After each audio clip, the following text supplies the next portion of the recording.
흙으로 만든 그릇은 값싼 질그릇이지요. 그런데 거기에 동물의 뼈를 고아서 섞어 만들면 비싼 본 차이나가 되는 것이지요. 사람으로 말하면 남자는 흙으로 만들었으니까 값싼 질그릇이고, 여자는 갈비뼈로 만들었으니까 비싼 본 차이나가 되는 셈이지요. 대단히 성서적이고 과학적이고 논리적인 설득력 있는 이론입니다. 만일 우리가 성별을 우리 자의로 선택할 수 있다면 여러분, 질그릇을 선택하시겠습니까? 본 차이나를 선택하시겠습니까? 남자입니까? 여자입니까? 오늘 본문의 말씀은 스데반인 하나님이냐 아브라함이냐 하는 선택 앞에 아브라함이 아니고 하나님이다 하는 분명한 선택을 하고 있는 것입니다. 지금 스데반은 유대인들로부터 종교 재판을 받고 있는 그런 상황이었습니다. 어떤 대답을 하느냐에 따라서 목숨이 왔다 갔다 하는 심각한 선택을 해야 하는 그런 입장에 서 있었습니다. 결국에는 이 재판에서 스데반은 사형을 당하게 되는 것이지요.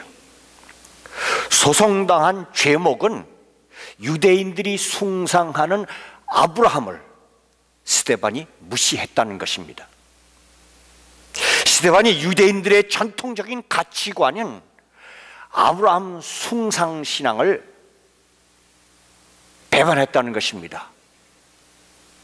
도저히 용납될 수 없는 반동을 했다는 것입니다. 그래서 스데반을 처형해야 한다는 것입니다. 이런 원고 측의 제소를 받은 대제사장이 이제 피고인 스데반에게 자신을 변론할 기회를 주는 것입니다. 우리 본문 1절 함께 읽겠습니다. 대제사장이 이르되 이것이 사실이냐? 대제사장의 신문 앞에서 스데반은 자기의 생명을 부지하기 위해서 그런 위기를 모면할 대책을 생각했습니까? 아닙니다. 그는 사느냐 죽느냐 하는 이 일촉즉발의 순간에도 아브라함이 아니라 하나님이라고 확신 있게 증언하였던 것입니다. 그 스데반의 증언이 무엇입니까? 우리 본문 2절부터 4절까지 함께 읽겠습니다. 스데반이 이르되 여러분 부형들이여 들으소서. 우리 조상 아브라함이 하란에 있기 전 메소포타미아에 있을 때 영광의 하나님이 그에게 보여 이르시되 네 고향과 친척을 떠나 내가 네게 보일 땅으로 가라 하시니 아브라함이 갈대아 사람의 땅을 떠나 하란에 거하다가 그의 아버지가 죽음에 하나님이 그를 거기서 너의 지금 사는 이 땅으로 옮기셨느니라. 아멘. 아브라함은 유대인들이 가장 자랑하는 조상입니다. 아브라함의 후손이라는 것은 곧 그들이 하나님의 택함을 받은 선민의 근거가 되는 것입니다. 그들은 아브라함의 후손됨을 자랑하고 타인종을 멸시하기까지 했습니다. 자기들은 아브라함 때문에 우수 민족이 되었다는 것입니다. 그래서 인종차별의 원조가 바로 여기서부터 출발되는 것입니다. 우리 요한복음 8장 32절 33절 함께 읽지요. 진리를 알지니 진리가 너희를 자유롭게 하리라. 그들이 대답하되 우리가 아브라함의 자손이라 남의 종이 된 적이 없거늘 어찌하여 우리가 자유롭게 되리라 하느냐. 이처럼 유대인들은 아브라함을 자랑하고 아브라함 덕분에 구원받은 것으로 믿었습니다. 그러나 여기에 큰 잘못이 있었습니다. 스데반은 본문에서 이렇게 강변하는 것입니다. 너희가 아브라함을 자랑하느냐? 아니다. 아브라함이 아니라 하나님이다. 아브라함이 훌륭해서 우상의 도시를 떠나 가나안으로 온 것이 아니라는 것입니다. 순전히 하나님께서 메소포타미아에 있는 아브라함을 부르셨고, 또 그가 하란에 머물려고 했을 때도 다시 하나님이 그를 부르셔서 이곳 가나안으로 오게 하셨다는 것입니다. 그리고 아브라함은 가나안에 흉년이 들었을 때 애굽으로 피난 갔지만 다시 하나님이 그를 가나안으로 불러 들이셨다는 것입니다. 그러므로 아브라함이 훌륭한 것이 아니고 순전히 하나님의 긍휼로 하심이 아브라함을 부르셨다는 것입니다. 그러므로 유대인들이 선민임을 자랑할 것이 아니라 하나님이 그를 선택하시고 구원하신 것을 감사해야 한다는 것이 스데반의 오늘 설교의 요지입니다. 우리들에게 물어보십시다. 우리 중에 누가 다른 사람보다 내가 훌륭해서 하나님의 선택받고 구원받았다고 생각하는 분이 계십니까? 혹 그렇게 생각하는 분이 계시면 큰일입니다. 나를 구원하신 것은 내가 다른 사람보다 착해서, 다른 사람보다 선해서, 그리고 부르시고 구원한 것이 아니라는 것입니다. 다만 하나님의 긍휼하심이 나를 선택하셨다는 것입니다. 그렇기 때문에 이것이 하나님의 은혜이고 그 측량할 수 없는 은혜에 대하여 우리는 감사하고 감격하는 것입니다. 요한복음 15장 16절 함께 읽지요. 너희가 나를 택한 것이 아니요 내가 너희를 택하여 세웠나니. 아멘. 그렇습니다. 이 믿음이 희미해질 때 문제가 생기기 시작하는 것입니다. 아브라함을 자랑하고 그의 후손됨을 자랑하고 선민임을 자랑하고 유대인이 됨을 자랑하고 보니, 그렇게 자랑하다 보니까 어느새 구원의 주체이신 하나님이 희미해지기 시작한 것입니다. 이제 본문 5절로 가서 함께 읽겠습니다. 그러나 여기서 발붙일 만한 땅도 유업으로 주지 아니하시고 다만 이 땅을 아직 자식도 없는 그와 그의 후손에게 소유로 주신다고 약속하셨으며, 스데반은 계속해서 유대인이 자랑할 것과 감사할 것은 아브라함이 아니라는 것입니다. 아브라함이 아니라 하나님이라는 것을 강조하고 있는 것입니다. 보십시오. 5절에 아브라함이 가나안에서 자기 힘으로 땅 한 평을 마련했습니까? 후손에게 물려주어 지금 유대인들이 살고 있는 이 가나안이 아브라함이 물려준 땅입니까? 아닙니다. 그들이 그렇게 자랑하는 아브라함은 그들에게 발붙일 땅만큼도 물려주지 못했습니다. 실로 아브라함은 그의 아내가 죽었을 때 자기 부인의 시신을 묻을 만큼의 작은 땅조차 없었던 것입니다. 그럼 누가 이들에게 대대로 살아갈 땅을 물려준 것입니까? 아브라함이 아니었습니다. 하나님이셨습니다. 아직 아브라함에게는 아들이 하나도 없을 때 너희 후손에게 이 가나안 땅을 주시겠다고 약속하신 것입니다. 그 후손도 그 땅도 하나님이 주시지 아니하시면 아브라함은 아무것도 할 수 없었습니다. 그 약속도 사람의 마음대로, 사람의 시간표대로 이루어진 것이 아니었습니다. 오직 하나님의 시간표에 의해서 차근차근 한 치의 착오도 없이 이루어 주셨던 것입니다. 우리 본문 6절에서 7절 함께 읽지요.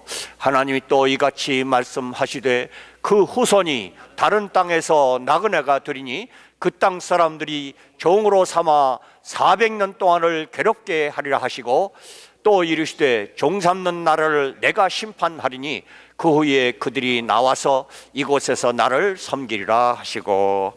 아멘. 그렇습니다. 땅도 자손도 약속은 하나님이 하신 것입니다. 아브라함이 아닙니다. 하나님의 시간표에 따라 400년간 애굽의 종살이 후에 그 약속을 이루어 주셨습니다. 왜 그런 힘든 과정을 이 백성이 겪어야만 했습니까? 그 하나님의 깊은 심중을 누가 알았겠습니까? 한 가지 확실한 것은 하나님의 섭리는 그 모든 것을 합력하여 선을 이루셨다고 하는 이 한 가지입니다. 아브라함에게 주신 외아들 이삭을 어떻게 하늘의 별같이 바다의 모래같이 그렇게 자손을 번성케 하실 것입니까? 아브라함의 2대 이삭에게 아들 둘을 주시더니, 그리고 3대 야곱에게 아들 12를 주시더니, 그 중에 한 명 요셉을 먼저 애굽으로 보내시더니, 그리고 그 비옥한 땅 애굽으로 야곱의 식구 70명을 보내시더니, 마침내 그 좋은 여건의 땅에서 좋은 문화의 혜택을 받고 좋은 정치적인 배경을 통해서 그 후손을 60만 명을 이루게 하셨습니다. 참으로 하늘의 별같이 땅의 모래같이 번성케 하셨습니다. 이 모든 계획을 누가 계산하고 누가 계획하였습니까? 아브라함입니까? 아닙니다. 하나님 외에는 아무도 이러한 일을 계획하고 이루신 분이 없습니다. 하나님은 그분의 약속하신 대로 신실하게 이루어 가셨습니다. 하나님이 아브라함에게 자손을 주시겠다고 약속하신 것도 그렇습니다. 자손을 주시겠다고 약속한 것이 아브라함이 하란을 떠날 때의 약속입니다. 그런데 그 후에도 아브라함의 시간표대로 그 하나님의 약속이 이루어지지 않으니까 아브라함은 다메섹에서 얻은 엘리에셀을 아들로 삼고자 했습니다. 근데 하나님이 아니라고 하셨습니다. 또 기다려도 약속이 이루어지지 않았습니다. 그러니까 이번에는 하갈이라는 종을 통해서 자손을 얻으려고 했습니다. 그 후유증이 지금까지도 영원히 계속될 것입니다. 그런데 그것도 아니었습니다. 하나님의 약속은 장장 25년 후에야 이루어졌던 것입니다. 하란을 떠날 때 아브라함의 나이 75세였고 그의 나이 100세였을 때 하나님께서 이삭을 낳게 하셨으니 실로 긴 세월이었습니다. 왜 하나님은 그렇게 하셨을까? 저도 모릅니다. 오직 하나님만이 가지신 시간표를 누가 알겠습니까? 그러나 저의 생각은 이런 것입니다. 만일 75세에 바로 그 약속을 이루시고 아들을 주셨다면 아브라함은 아마 자기 실력으로 자기 힘으로 아들을 낳았다고 생각했을지도 모릅니다. 오늘날 의사들도 75세에도 아들을 낳을 수 있다고 증언해 줄 것입니다. 저도 아직 아들을 낳을 자격이 있는 것 같습니다. 왜 하나님은 아브라함이 100세가 돼서야 아들을 주셨습니까? 인간치고 100세의 아들을 낳은 사람이 있습니까? 100세의 아들을 주신 것은 이것은 전적으로 하나님이 하신 일이라는 확실한 증거입니다. 오늘날 세계도처에 없는 것이 없게 흩어져 세상을 거머쥐고 있는 문자 그대로 하늘의 별 같고 바다의 모래 같은 이스라엘 자손을 퍼뜨린 것의 공로를 아브라함에게 돌릴 수 있습니까? 아닙니다. 아닙니다. 아브라함은 아무것도 한 일이 없습니다. 그가 한 것은 자손도 아니요, 땅도 아니요, 선민도 아니요, 아무것도 한 일이 없습니다. 그러면 지금 스데반이 아브라함을 이야기하는 목적이 무엇입니까? 하나님이 주관하시는 역사를 증언하기 위해서입니다. 아브라함을 통하여 하나님이 역사를 주관하셨다는 것입니다. 그 다음으로 요셉을 통하여 하나님이 역사를 주관하셨다는 것입니다. 그 다음으로 모세를 통하여 하나님이 역사를 주관하셨다는 것입니다. 그 다음에 외아들 예수 그리스도를 통하여 하나님이 역사를 주관하신다는 것입니다. 근데 너희들은 아브라함을 믿고 요셉을 믿고 모세를 믿으면서 왜 똑같이 하나님이 보내신 예수는 믿지 않느냐고 스데반이 지금 설교하고 있는 것입니다. 스데반에게 이렇게 야단 맞을 사람들이 유대인뿐이겠습니까? 우리는 어떻습니까? 우리는 참으로 모든 역사의 주관자가 오직 하나님이심을 믿으십니까? 우리의 운명이 오직 하나님의 손에 달려 있음을 믿으십니까? 우리의 사업이, 우리의 건강이, 우리의 자녀가, 우리의 교회가, 우리의 가정이, 우리 나라가, 모든 것이 하나님의 주권에 달려 있음을 우리가 믿습니까? 진정 믿는다면 우리의 삶은 어떻습니까? 왜 믿으면서 염려합니까? 왜 믿으면서 내 마음대로 삽니까? 왜 믿으면서 내 계획대로 합니까? 왜 믿으면서 내 고집을 버리지 못합니까? 왜 믿으면서 하나님의 뜻을 묻지 않습니까? 왜 하나님의 믿으면서 하나님 말씀대로 행동하지 않습니까? 왜 믿으면서 순종하지 않습니까? 왜 믿으면서 하나님의 뜻이 담긴 성경을 읽지 않습니까? 왜 믿으면서 기도하지 않습니까? 저는 오늘 이 말씀을 전하면서 겁이 덜컥 납니다. 왜냐하면 천국에 가면 아브라함을 제가 만나가야 될 텐데 오늘 제가 아브라함을 묵사발 만들었기 때문입니다. 아브라함 할아버지께서 저를 야단치실 것 같아서 겁이 좀 납니다. 어떤 교인이 천국에 갔더니, 잘 아는 이야기시지만 어떤 경우에 천국에 갔더니 문간에서 아브라함이 배식을 하시더랍니다. 자기 교회 장로님에게 짜장면을 주시더랍니다. 그래서 옳거니 우리 목사님은 탕수육 정도는 드시겠지. 그리고 탕수육 상에 가서 아무리 돌아봐도 목사가 보이지 않더랍니다. 아브라함이 물었답니다. 우리 목사님 탕수육 상이 없는데 어떻게 된 겁니까? 그러니까 지금 너 목사는 짜장면 배달 나갔다. 저는 천국 가서 짜장면 배달할 생각하고 각오하고 이 말씀 드리는 것입니다. 그러나 저는 걱정 없습니다. 왜냐하면 아브라함이 아무것도 한 일이 없다. 오직 하나님이 모든 일을 하셨다. 아브라함은 아무것도 아니다 하는 오늘의 저의 말에 우리 아브라함 할아버지께서도 100% 동감하실 것이기 때문입니다. 보십시오. 그분은 문명의 발상지인 메소포타미아 그 고족을 캐보니까 그 수천 년에 그때 좌변기가 나왔다지 않습니까? 거기에 고속도로가 있었다지, 톨게이트가 있었다지 않습니까? 그 문명의 발상지 메소포타미아를 빈손으로 떠났습니다. 무엇을 믿고 아브라함이 거기를 떠났겠습니까? 하나님을 믿고 그랬습니다. 나는 아무것도 아니다. 나는 아무것도 할 수 없다. 오직 나의 갈 길은 하나님이 인도하실 것이고 나의 아버지, 나의 살 길을 주관하시는 하나님이 나의 먹을 것도 주시고 나의 모든 것을 하나님께서 준비해 주실 것이다. 나는 아무것도 아니다. 그 믿음 하나 가지고 거기를 떠났을 것입니다. 그리고 조카 롯과 땅을 분배할 때도 조카에게 좋은 땅을 주고 자기는 나쁜 땅을 차지하였습니다. 왜 그랬습니까? 나는 아무것도 할 수 없다.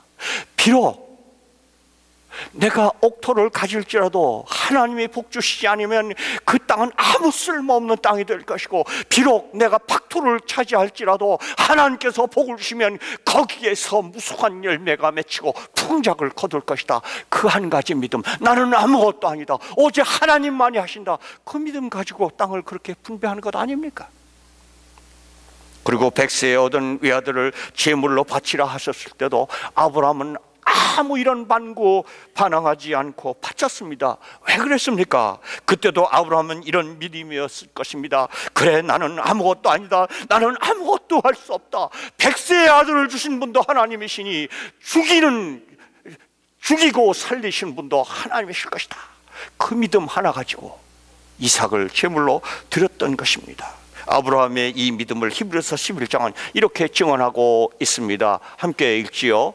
아브라함은 시험을 받을 때 믿음으로 이삭을 드렸으니 그는 약속들을 받은 자로 돼 그 외아들을 드렸느니라. 그가 하나님이 능히 이삭을 죽은 자 가운데서 다시 살리실 줄로 생각한지라. 비역한데 그를 죽은 자 가운데서 도로 받은 것이니라. 아멘. 이것이 아브라함의 믿음이었습니다. 아브라함이 위대한 것은 그의 능력이 아니었습니다. 그의 믿음입니다. 내가 아니라 하나님이 하신다는 그 믿음이 아브라함을 위대하게 했던 것입니다. 바울도 마찬가지입니다. 바울이 위대한 것은 그의 능력이 아니라 그의 믿음입니다. 그가 능력이 있을 때 그는 결코 위대하지 않았습니다. 그러나 그가 자기 능력을 더러운 배설물까지 버리고 내가 아니라 주님이십니다라고 고백했을 때 바울은 위대한 사람이 되었던 것입니다. 그렇습니다. 오늘 스데반이 외치고 또 제가 소리지는 이 말씀은 아브라함을 묵사발 만들려는 것이 결코 아닙니다. 아브라함이 비록 아무것도 할 수 없는 아무것도 아닌 존재이지만 그러나 복음이 여기 있습니다. 아무것도 아닌 아브라함이 하나님을 믿었다는 것을 말하려는 것입니다. 그가 하나님을 믿음으로 그는 못 이룬 것이 없는 세상에서 가장 위대한 믿음의 사람 대표자가 되었다는 것을 저는 역설하려는 것입니다. 스데반이 그것을 역설하고 있는 것입니다. 그래서 바울은 이렇게 근사한 말을 하였습니다. 빌립보 4장 13절 함께 읽지요. 내게 능력 주시는 자 안에서 내가 모든 것을 할 수 있느니라. 그렇습니다. 우리는 아무것도 아닙니다. 그러나 모든 것을 하시는 하나님을 내 속에 소유하면 그러면 나는 모든 것을 소유한 자가 되는 것입니다. 그러면 비록 내가 이 땅에 발을 디디고 살아도 나는 천국에 부유한 삶을 살 수 있는 것이고, 비록 내가 사망의 엄침한 골짜기를 다닌다 할지라도 하나님을 믿으면 나는 해를 두려워하지 않고 살아갈 수 있게 되는 것입니다. 고린도후서 4장 8절에서 10절 함께 읽지요. 우리가 사방으로 오겨쌈을 당하여도 쌓이지 아니하며 답답한 일을 당하여도 낙심하지 아니하며 박해를 받아도 버림받지 아니하며 거꾸로 뜨림을 당하여도 망하지 아니하고, 우리가 항상 예수의 죽음을 몸에 짊어지면 예수의 생명이 또한 우리 몸에 나타나게 하려 함이라. 아멘. 비록 나는 아무것도 아니라도 주님을 믿으면 이런 삶을 살 수 있다는 것입니다. 이어서 고린도후서 6장 9절 10절 함께 읽겠습니다. 무명한 자 같으나 유명한 자요, 죽은 자 같으나 보라 우리가 살아 있고, 징계를 받는 자 같으나 죽임을 당하지 아니하고, 근심하는 자 같으나 항상 기뻐하고, 가난한 자 같으나 많은 사람을 부유하게 하고, 아무것도 없는 자 같으나 모든 것을 가진 자로다. 비록 내가 아무것도 아닐지라도 주님을 믿으면 이렇게 산다는 것입니다. 왜냐하면 고린도후서 4장 7절 때문입니다. 함께 읽지요. 우리가 이 보배를 질그릇에 가졌으니 이는 심히 큰 능력은 하나님께 있고 우리에게 있지 아니함을 알게 하려 함이라. 다시 한번 읽겠습니다. 우리가 이 보배를 질그릇에 가졌으니 이는 심히 큰 능력은 하나님께 있고 우리에게 있지 아니함을 알게 하려 함이라. 아멘. 이 말씀이 여러분 가슴에 새기시길 바랍니다. 여러분의 신비에 새기시길 바랍니다. 기도하십시다. 지금까지 여러분은 누구의 힘으로 살아오셨습니까? 여러분의 간증은 무엇입니까? 그리고 오는 세월은 누구의 힘으로 살기를 원하십니까? 세계의 미래가 누구에게 달려 있습니까? 오바마가 아니라 하나님이십니다. 우리나라도 박근혜 대통령이 아니라 하나님이십니다. 천지의 주제이신 전능하신 우리 아버지 하나님, 우리 교회도 누가 아니라 하나님이십니다. 우리 가정도 내가 아니라 하나님이십니다. 나의 생명도 내가 아니라 하나님이십니다. 오늘 베델교회에서 예배드린 모든 성도들, 내가 아니라 하나님이시라는 이 믿음으로 살아가는 믿음의 사람들, 아브라함 같은 믿음의 사람들, 바울 같은 믿음의 사람들 다 되게 하여 주시옵소서. 예수님의 이름으로 기도하옵나이다. 아멘.